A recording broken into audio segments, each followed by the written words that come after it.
A to Z Mysteries, Super Edition 1, Detective Camp, by Ron Roy. Chapter 10. Dink had eaten too fast. Now his stomach felt like he'd swallowed marbles. What if Mademoiselle Musée is there? He asked. What if I was all wrong and she's going to sue me or something? Let's just go and find out, Josh said. And if you go to jail for breaking and entering her trunk, I'll bring you a lobster claw. Dink, Josh, and Ruth Rose walked toward the lodge. The first thing they saw was a police cruiser parked in front of the porch. They must be here to arrest Mademoiselle Musée, Ruth Rose whispered. Or Dink, Josh teased. Dink found that his mouth was too dry to say anything back to Josh. The front door of the lodge opened.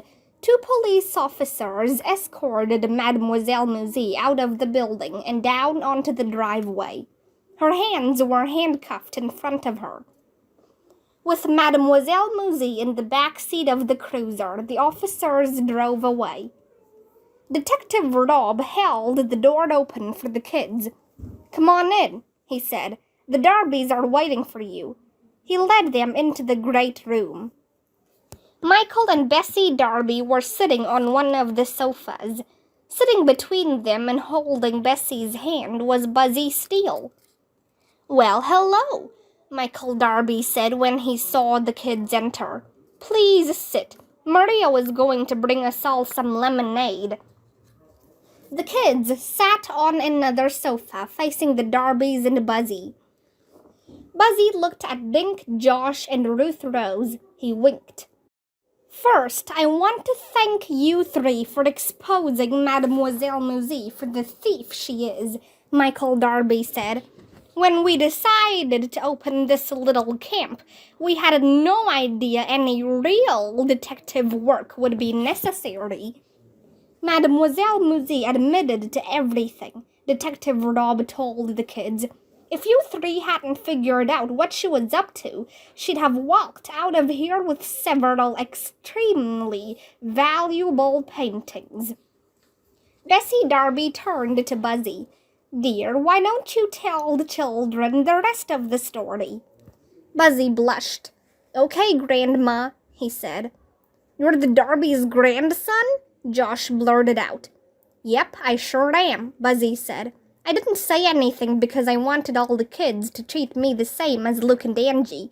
Anyway, this is what happened. When Mademoiselle Musée came... By the way, her real name is Maud Mern, Detective Rob said. She wasn't from France at all, but she's wanted in 5 states out west. In Arizona, she's known as Maud the Fraud. She left there in a hurry and changed her name when she got here. When she got here to clean the paintings, my grandparents told her about Detective Camp and all the kids we were expecting, Buzzy said. I guess she figured with a detective and a bunch of kids snooping around, her scam might be discovered. So she made a plan, right, Detective Rob? He nodded. She decided to add some confusion so no one would pay her any attention, Detective Rob said. She took a few pieces of the Darby's silver and hid them under mattresses in the kids' cabins. Then she went to the Darbys and told them she'd seen a kid running out of the great room. The Darbys warned Buzzy about it. My grandparents asked me to search the cabins, Buzzy continued. I did and found the silver animals. I put them in my trunk for safekeeping. He blushed again. I admit, I thought some of the kids had stolen the silver. Then Maud pretended her ring had been stolen and hid it under a mattress, Detective Rob went on. She planned to demand a search. She figured the stolen stuff would be found, kids would be accused, and the Darbys would send you all home. Then she could continue with her scam. But Ruth Rose found the ring before Maud could get a search going. So her plan to shut down the camp backfired, Michael Darby said. Thank goodness you clever kids discovered her chunk's secret hiding place. Turns out her father was a magician, and that was his chunk, Detective Rob said.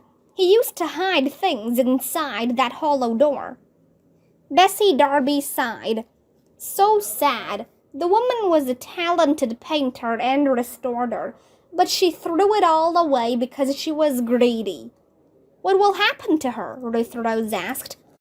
She'll go back to Arizona for trial, Detective Rob said. Thanks to you three awesome detectives. At 5 o'clock, everyone feasted on lobster, corn on the cob, salad, and ice cream.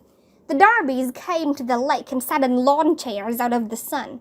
At 6 o'clock, Buzzy supervised swimming and diving off the dock. Some kids went canoeing with Angie and Luke. Dink, Josh, and Ruth Rose were standing up to their shoulders in the clear, still warm lake water. I wonder if that monster really is hibernating in this lake, Josh said, peering down into the water.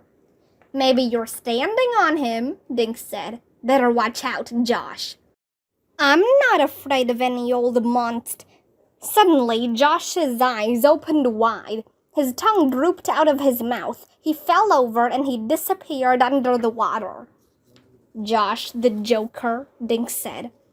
I wonder how long he'll stay under, Ruth Rose said, looking into the water where Josh had been standing. Just then she let out a yell and jumped into the air. Something pinched me, she said. It felt like Josh's laughing face broke the surface. He was holding a red lobster claw, making the two pincers open and close. That's for scaring me last night, Ruth Rose, he said. Now we're even. You're so immature, Ruth Rose said. Then she jumped on Josh and dunked him under the water.